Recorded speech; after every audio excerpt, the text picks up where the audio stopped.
સુરતમાં ચૈત્ર નવરાત્રિના પાવન અવસરે લિંબાયત ખાતે આવેલ સાંઈબાબા મંદિર શ્રી સાઈ ગણેશ સેવા ટ્રસ્ટ અને ભારત ભારતી ટ્રસ્ટ દ્વારા કન્યા પૂજનનો કાર્યક્રમ યોજાયો હતો।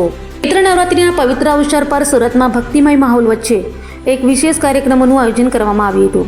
સુરતના લિંબાયતના રતન ચોક ખાતે આવેલ સાંઈબાબા મંદિર ખાતે શ્રી સાઈ ગણેશ સેવા ટ્રસ્ટ અને ભારત ભારતી ટ્રસ્ટના સંયુક્ત ઉપક્રમે સતત ત્રીજા વર્ષે ભવ્ય કન્યા પૂજન કાર્યક્રમ યોજાયો હતો, જેમાં મોટી સંખ્યામાં શ્રદ્ધાળુઓ અને મહાનુભાવો ઉપસ્થિત રહ્યા હતા।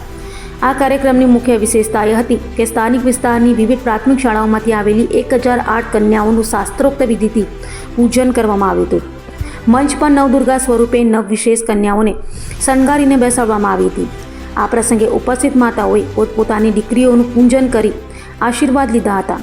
ટ્રસ્ટના અગ્રણી અવિનાશ પાટીલે માહિતી આપતા જણાવ્યું હતું કે આ કાર્યક્રમમાં સ્થાનિક નગરસેવકો, સંસ્થાના ટ્રસ્ટીઓ અને વિવિધ સામાજિક કાર્યકરોએ હાજરી આપી હતી।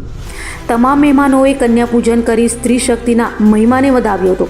કન્યા પૂજન બાદ તમામ કન્યાઓ માટે મહાપ્રસાદનું આયોજન કરવામાં આવ્યું હતું, જેમાં ખીર, શાક, પૂરી અને પુલાવ પીરસવામાં આવ્યો હતો અને ભેટ સોગાદ સ્વરૂપે થાળી પણ આપવામાં આવી હતી। આ સમગ્ર આયોજનમાં Atharva international school, sunrise school અને જ્ઞાનજ્યોતિ સ્કૂલે સહયોગ આપ્યો હતો અને જૈન ક્લબના કાર્યકર્તાઓએ ઉત્સાહપૂર્વક કન્યાઓને ભોજન પીરસવાની સેવા બજાવી હતી।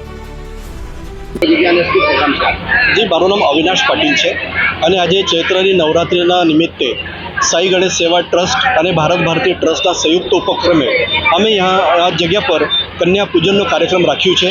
આ કન્યા પૂજન કાર્યક્રમ અમે છેલ્લા 3 વર્ષથી કરીએ છીએ। 1008 કન્યાઓનું અમે લોકો આ પૂજન કરીએ છીએ અને એમને પ્રસાદી રૂપ ભોજન પણ આપીએ છીએ।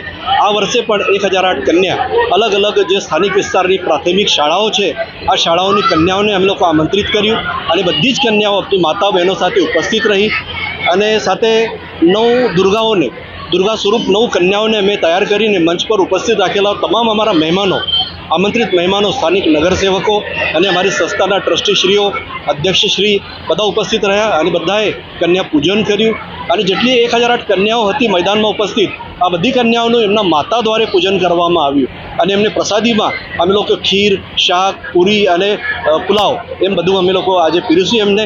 એમાં સેવામાં Atharva international school, sunrise school એમનું યોગદાન રહ્યું, જ્ઞાનજ્યોત સ્કૂલ એમનું પણ સારું યોગદાન રહ્યું અને મારા જૈન ફૂડના જે અમારા કાર્યકર્તાઓ છે, આ કાર્યકર્તાઓ દ્વારા તમામ કન્યાઓને ભોજન પીરસવામાં બહુ સફળતાપૂર્વક અમને મદદ કરી છે અને આ કાર્યક્રમ સફળ બનાવ્યો છે।